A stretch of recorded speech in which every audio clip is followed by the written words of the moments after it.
Why Don't You Dance by Raymond Carver. Read by Alberto-DuBon. In the kitchen, he poured another drink and looked at the bedroom suite in his front yard. The mattress was stripped, and the candy-striped sheets lay beside two pillows on the chiffonier. Except for that, things looked much the way they had in the bedroom. Nightstand and reading lamp on his side of the bed, nightstand and reading lamp on her side. His side, her side. He considered this as he sipped the whiskey. The chiffonier stood a few feet from the foot of the bed. He had emptied the drawers into cartons that morning, and the cartons were in the living room. A portable heater was next to the chiffonier. A rattan chair with a decorateur pillow stood at the foot of the bed. The buffed aluminum kitchen set took up part of the driveway. A yellow muslin cloth, much too large, a gift, covered the table and hung down over the sides. A potted fern was on the table, and a few feet away from this stood a sofa and chair and a floor lamp. The desk was pushed against the garage door. A few utensils were on the desk, along with a wall clock and two framed prints. There was also in the driveway a carton with cups, glasses, and plates, each object wrapped in newspaper. That morning he had cleared out the closets, and except for the 3 cartons in the living room, all the stuff was out of the home. He had run an extension cord on out there, and everything was connected. Things worked, no different from how it was when they were inside.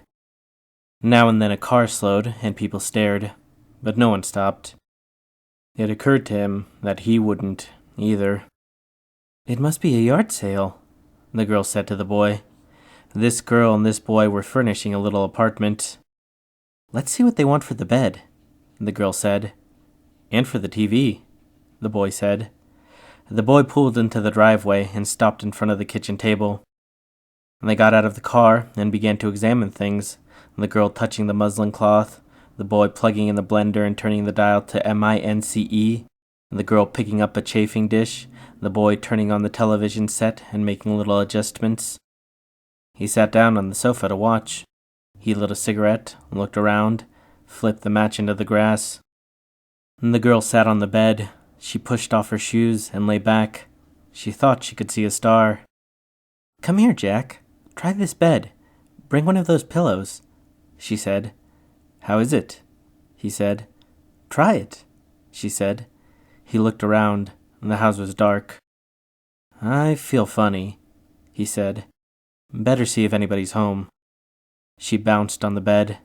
"Try it first," she said. He lay down on the bed and put the pillow under his head. "How does it feel?" she said. "It feels firm," he said. She turned on her side and put her hand to his face. "Kiss me," she said. "Let's get up," he said. "Kiss me," she said. She closed her eyes. She held him. He said, "I'll see if anybody's home." But he just sat up and stayed where he was, making believe he was watching the television. Lights came on in the houses up and down the street. "Wouldn't it be funny if—" the girl said and grinned and didn't finish. The boy laughed, but for no good reason. For no good reason, he switched the reading lamp on. The girl brushed away a mosquito, whereupon the boy stood up and tucked in his shirt. "I'll see if anybody's home," he said. "I don't think anybody's home, but if anybody is, I'll see what things are going for." "Whatever they ask, offer $10 less. It's always a good idea," she said. "And besides, they must be desperate or something." "It's a pretty good TV," the boy said. "Ask them how much," the girl said. The man came down the sidewalk with a sack from the market. He had sandwiches, beer, whiskey. He saw the car in the driveway and the girl on the bed. He saw the television set going and the boy on the porch. "Hello," the man said to the girl. "You found the bed. That's good." "Hello," the girl said and got up. "I was just trying it out." She patted the bed. "It's a pretty good bed." "It is a good bed," the man said and put down the sack and took out the beer and the whiskey. "We thought nobody was here," the boy said. "We're interested in the bed and maybe in the TV, and also maybe the desk. How much do you want for the bed?" I was thinking $50 for the bed, the man said. Would you take 40? The girl asked. I'll take 40, the man said. He took a glass out of the carton. He took the newspaper off the glass. He broke the seal on the whiskey. How about the TV? The boy said. 25. Would you take 15? The girl said. 15's okay. I could take 15, the man said. The girl looked at the boy. You kids, you'll want a drink, the man said. Glasses in that box. I'm going to sit down. I'm going to sit down on the sofa. The man sat on the sofa, leaned back, and stared at the boy and the girl. The boy found 2 glasses and poured whiskey. That's enough, the girl said. I think I want water in mine. She pulled out a chair and sat at the kitchen table. There's water in that spigot over there, the man said. Turn on that spigot. The boy came back with a watered whiskey. He cleared his throat and sat down at the kitchen table. He grinned, but he didn't drink anything from his glass. The man gazed at the television. He finished his drink and started another. He reached to turn on the floor lamp. It was then that his cigarette dropped from his fingers and fell between the cushions. The girl got up to help him find it. So, what do you want? The boy said to the girl. The boy took out the checkbook and held it to his lips as if thinking. I want the desk, the girl said. How much money is the desk? The man waved his hand at this preposterous question. Name a figure, he said. He looked at them as they sat at the table. In the lamplight, there was something about their faces. It was nice, or it was nasty. There was no telling. I'm going to turn off this TV and put on a record, the man said. This record player is going too. Cheap. Make me an offer. He poured more whiskey and opened a beer.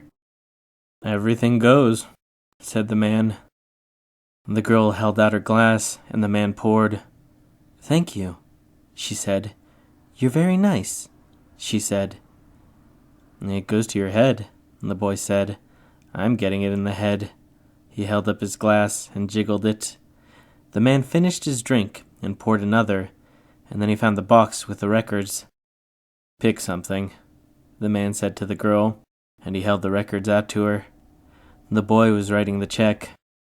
Here, the girl said, picking anything, for she did not know the names on these labels. She got up from the table and sat down again.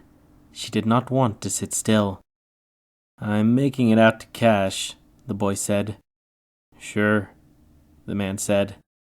They drank, they listened to the record, and then the man put on another. Why don't you kids dance? He decided to say, and then he said it. Why don't you dance? I don't think so, the boy said. Go ahead, the man said. It's my yard. You can dance if you want to. Arms about each other, and their bodies pressed together, the boy and the girl moved up and down the driveway. They were dancing, and when the record was over, they did it again. And when that one ended, the boy said, I'm drunk. The girl said, You're not drunk. Well, I'm drunk, the boy said. The man turned the record over, and the boy said, I am. Dance with me, the girl said to the boy, and then to the man, and when the man stood up, she came to him with her arms wide open. Those people over there, they're watching, she said. It's okay, the man said. It's my place, he said. Let them watch, the girl said. That's right, the man said. They thought they'd seen everything over here, but they haven't seen this, have they? He felt her breath on his neck. I hope you like your bed, he said. The girl closed and then opened her eyes. She pushed her face into the man's shoulder. She pulled the man closer. You must be desperate or something, she said. Weeks later, she said. The guy was about middle-aged. All his things right there in his yard. No lie. We got real pissed and danced. In the driveway. Oh my God, don't laugh. He played us these records. Look at this record player. The old guy gave it to us. And all these crappy records. will you look at this shit? She kept talking. She told everyone. There was more to it, and she was trying to get it talked out. After a time, she quit trying.